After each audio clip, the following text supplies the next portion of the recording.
Soy su hermano Engel Ariza, misionero por la gracia de Dios. Después de meditar unos días en la trascendencia que tuvo la enseñanza perfecta sobre las 7 edades de la Iglesia a través del 7º ángel, he decidido presentarlas de la manera más sencilla posible a nuestra congregación en El Salvador y hacerla extensiva a todos nuestros hermanos que tengan a bien compartirla con nosotros. El título que he escogido para este repaso es Las 2 vides, ya que a través de las 7 edades ellas están entrelazadas.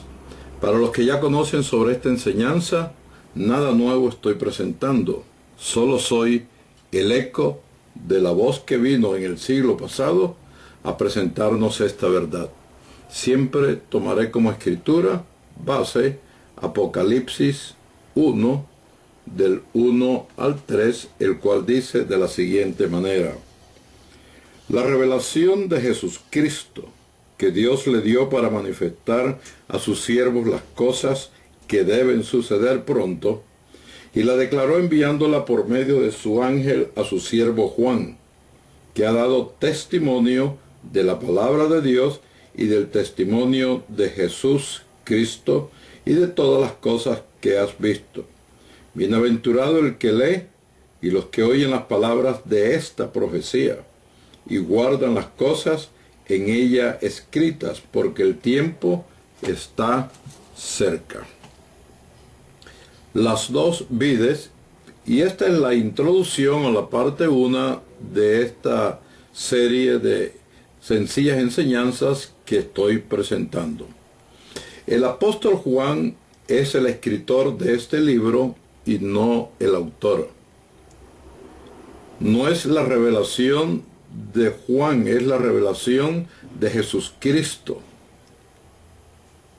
Apocalipsis es el último libro de la Biblia y, sin embargo, este libro relata el principio y el fin de las dispensaciones del Evangelio. La palabra griega para revelación es apocalipse, que significa quitar el velo, como en el caso de un escultor. Cuando termina de realizar su trabajo, su obra maestra, su escultura, entonces se le quita la manta o se le quita el velo para que se vea qué fue lo que él esculpió. La palabra revelación debe ser algo importante para cada uno de nosotros. En el pasaje de Mateo capítulo 16, verso 13 al 18, nosotros encontramos cómo la revelación de Dios bajó directamente al apóstol Pedro y le mostró que el hombre que estaba frente a él era el Cristo.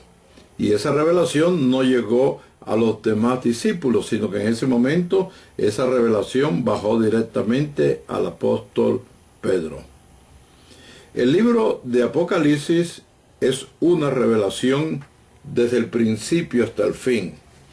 Y los mismos discípulos inclusive no conocían estas verdades registradas en el libro.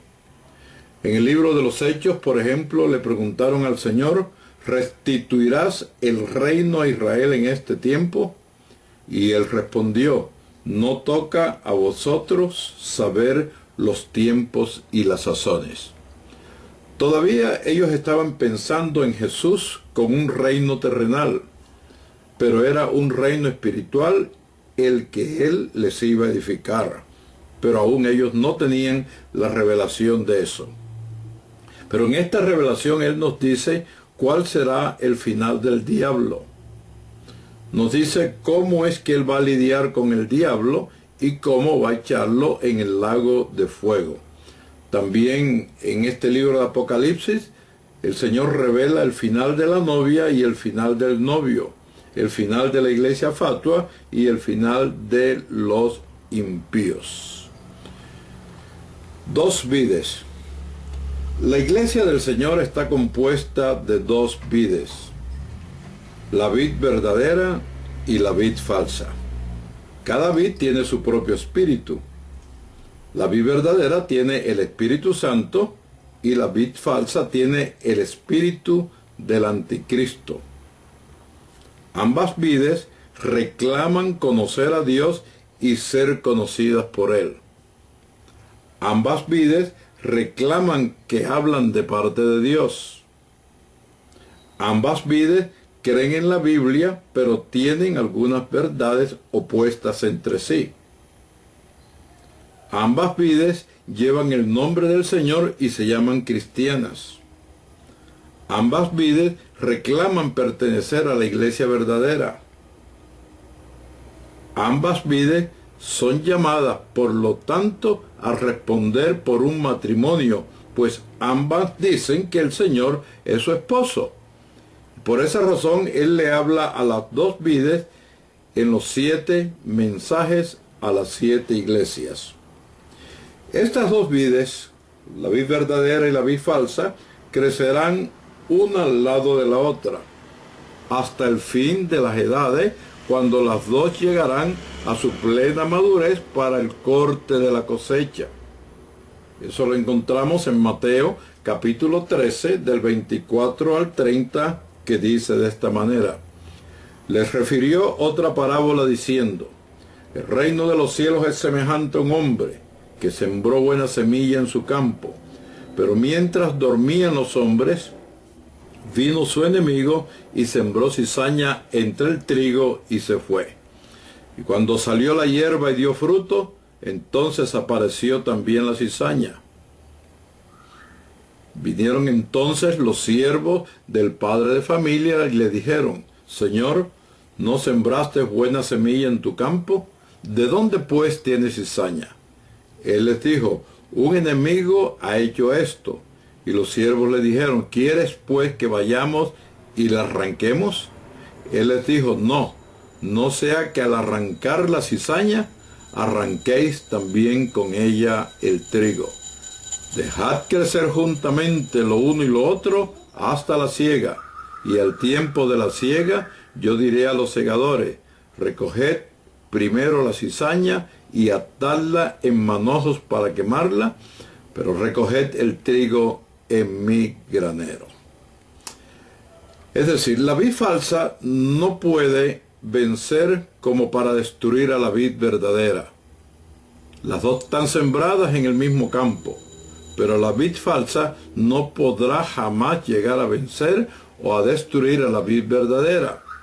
Pero tampoco le será posible a la vid verdadera traer a la vid falsa al conocimiento de la revelación de Jesucristo.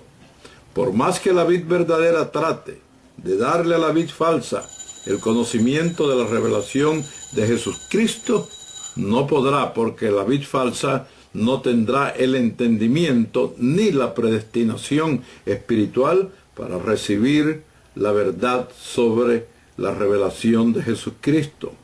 Ahora, ¿sobre cuál de las dos vides cae el Espíritu Santo para que hagan maravillas, milagros, sanidades y prodigios? Esto es muy importante saberlo, porque cuando no sabemos estas cosas llegamos muchas veces a confundirnos. Pero quiero decirle que sobre las dos vides el Espíritu Santo va a caer, y cada una de esas dos vides, la verdadera y la falsa, va a hacer maravillas, sanidades, milagros y prodigios. Lea conmigo Mateo capítulo 7, versos 22 y 23.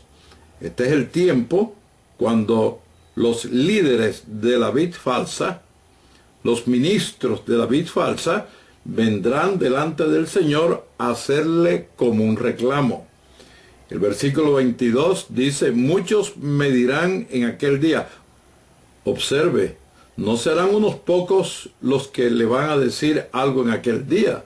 El versículo es muy claro y dice: muchos me dirán en aquel día: Señor, Señor, ¿no profetizamos en tu nombre, y en tu nombre echamos fuera demonios, y en tu nombre hicimos muchos milagros?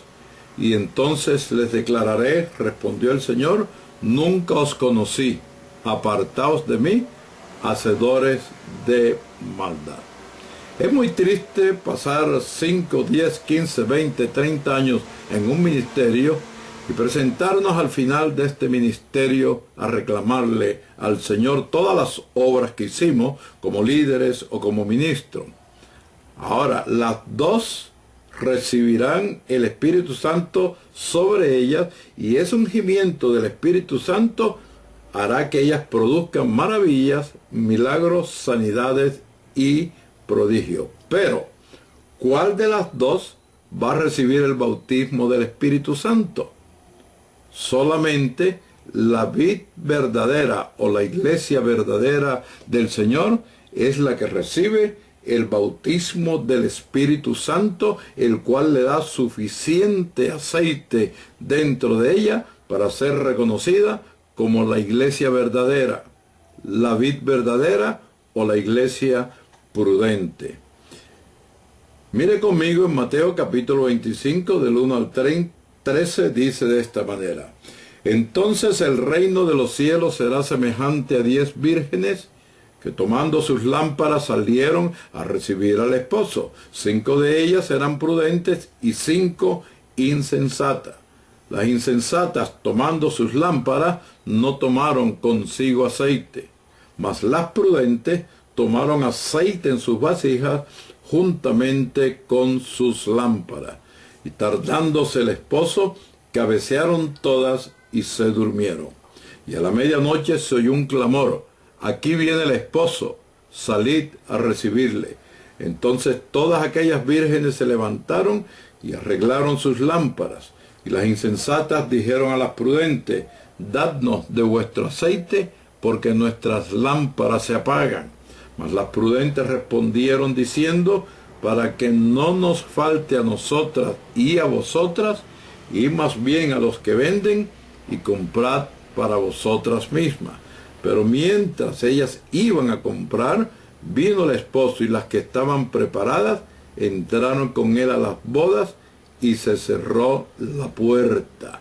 Después vinieron las otras vírgenes diciendo: Señor, Señor, ábrenos.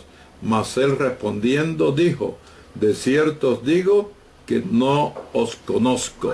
Velad pues, porque no sabéis el día ni la hora en que el Hijo del Hombre ha de venir.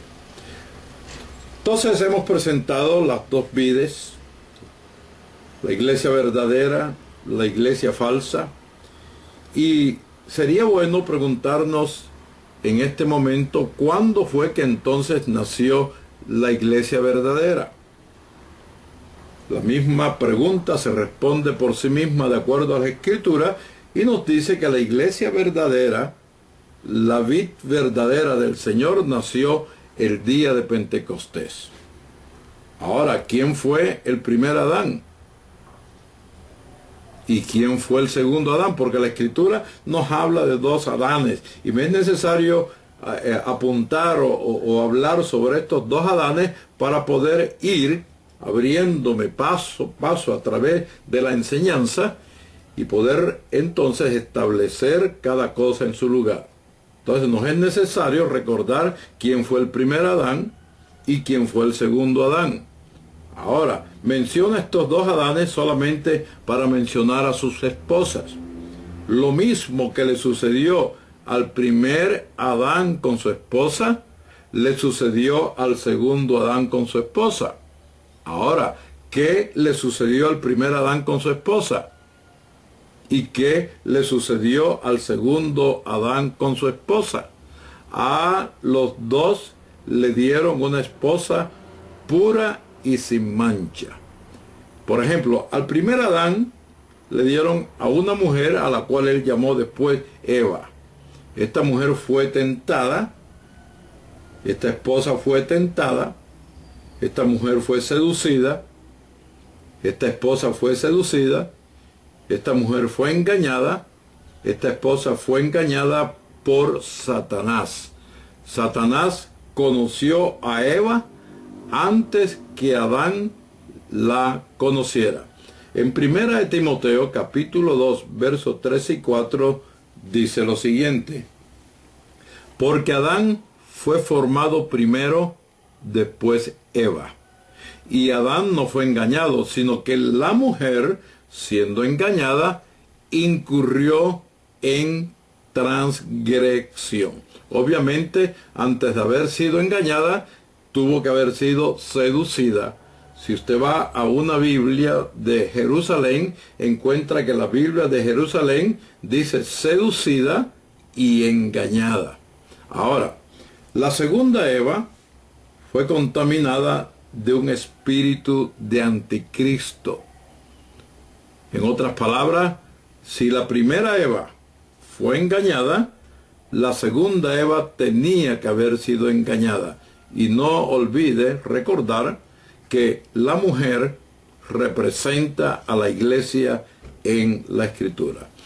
Primera de Timoteo, capítulo 1, 3 y 4, dice el apóstol Pablo a Timoteo: como te rogué que te quedases en Éfeso cuando fui a Macedonia, para que mandases a algunos que no enseñen diferente doctrina, ni presten atención a fábulas y genealogías interminables que acarrean disputas más bien que edificación de Dios, que es por fe. Así te encargo ahora. El apóstol Pablo sabía definitivamente que esta esposa de Cristo, que la iglesia verdadera que nació el día de Pentecostés, iba a ser definitivamente engañada, como fue la primera mujer en el huerto del Edén. Por eso le recomienda a Timoteo, uno de sus discípulos amados, que tenga cuidado, que observe, que vigile, porque iban a llegar hombres a enseñar diferentes doctrinas a las que ellos ya habían recibido por inspiración o revelación del mismo Señor Jesucristo. En Gálatas, capítulo 1, verso 6 al verso 9, dice el apóstol Pablo: estoy maravillado de que tan pronto os hayáis alejado del que os llamó por la gracia de Cristo para seguir un evangelio diferente. Observe, un evangelio diferente. Tenemos que preguntarnos, ¿es el evangelio que hoy seguimos el verdadero evangelio, o estamos ya a la altura del tiempo del fin siguiendo un evangelio diferente? 7. No que haya otro, sino que hay algunos que os perturban y quieren pervertir el evangelio de Cristo. Cuando el evangelio de Cristo, fíjese, recibe doctrinas diferentes a las doctrinas de la sana doctrina, ese evangelio ya está pervertido. Verso 8. Mas si aún nosotros o un ángel del cielo os anunciare otro evangelio diferente del que os hemos anunciado, sea anatema. Como antes hemos dicho, verso 9, también ahora lo repito: si alguno os predica diferente evangelio del que habéis recibido, sea anatema. Anatema significa maldito. Y en 2 de Corintios, capítulo 11, versos 2, 3 y 4, dice el apóstol de esta manera: porque os celo con celo de Dios, pues os he desposado con un solo esposo, para presentaros como una virgen pura a Cristo. Pero temo que como la serpiente con su astucia engañó a Eva, vuestros sentidos sean de alguna manera extraviados de la sincera fidelidad a Cristo. Cristo es la palabra. 4. Porque si viene alguno predicando a otro Jesús que el que os hemos predicado, o si recibís otro espíritu que el que habéis recibido, u otro evangelio que el que habéis aceptado, bien lo toleráis. En conclusión, en 2 de Corintios, capítulo 11, 2 a 4, lo que termino de leer, el apóstol Pablo le está diciendo a Timoteo que lo que quiere él es que la iglesia se presente virgen y pura a Cristo. Pero la única manera de presentarse ella virgen y pura a Cristo es con el evangelio que nos fue enseñado por Jesucristo y por el apóstol Pablo. Pero el apóstol Pablo, en el verso 3, nos anuncia algo sobre la serpiente. O sea que el apóstol Pablo sabía exactamente cómo fue engañada la mujer o la iglesia en el huerto de Edén. Y en el verso 4, esto es asombroso, nos está advirtiendo que con el transcurrir del tiempo entrarán hombres predicando a otro Jesús diferente al que Pablo nos predicó. Vendrán trayéndonos otro Espíritu Santo diferente al Espíritu Santo de Pentecostés. Y nos vendrán predicando un evangelio diferente al que ya hemos recibido. Hay que tener mucho cuidado. O sea, que Satanás engañó a Eva en el huerto de Edén. Y así como engañó a Eva en el huerto de Edén, también engañó a la esposa de Cristo que salió del aposento alto el día de Pentecostés. A la primera Eva la engañó de una manera y a la segunda Eva la engañó de otra manera. Satanás engañó a la segunda Eva antes de la cena de las bodas. Por lo tanto, ella va a querer presentarse a la cena de las bodas, pero ella no está apta para entrar allí porque ha perdido la pureza de su espíritu, la pureza de su alma a través de haber perdido la pureza de la enseñanza. Que el Señor Jesucristo los bendiga.